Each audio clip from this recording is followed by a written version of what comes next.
Question 10 देखिए, 2 coins are tossed simultaneously, 2 coins को toss किया जाता है। The probability of getting at most 1 tail is, कि हमें ज्यादा से ज्यादा एक टेल मिले। तो जब 2 कॉइन्स को उछाला जाता है, 2 कॉइन्स आर टॉस्ड, तो हमारे पास टोटल केसेस क्या बनते हैं? टोटल केसेस हमारे पास क्या बनेंगे?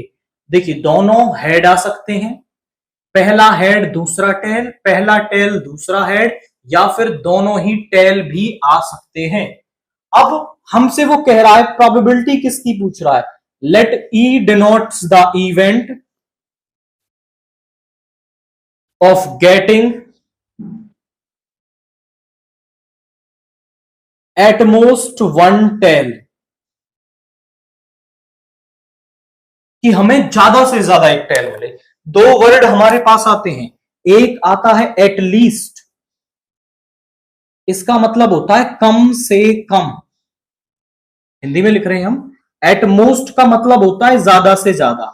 इनको ना समझना बड़ा जरूरी है, क्योंकि इनके बीच में छोटा सा डिफरेंस होता है और क्वेश्चन गलत हो जाएगा।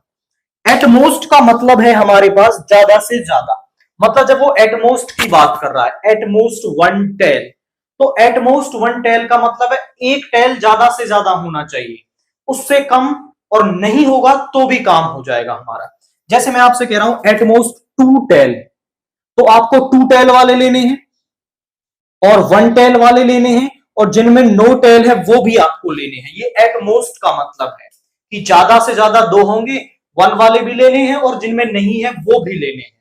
एट लीस्ट का मतलब होता है कम से कम, जैसे वो कहता है एटलीस्ट 2 टेल, तो 2 वाले भी लेने हैं, इससे ऊपर 3 टेल वाले भी आपको लेने होते हैं। तो ये डिफरेंस है इन दोनों के बीच में। तो यहां पर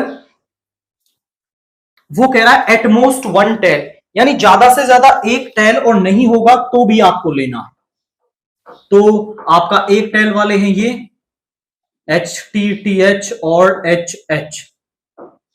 अब यहां पे प्रोबेबिलिटी ऑफ इवेंट ई निकालना है, एटमोस्ट 1 टेल, तो favourable number of cases upon total number of cases.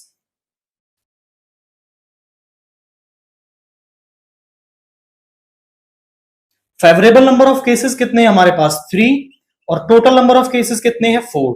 तो probability of the event E मेरे पास क्या आ गई? दैट इज 3/4 मेरे पास यहां पे आ गई है।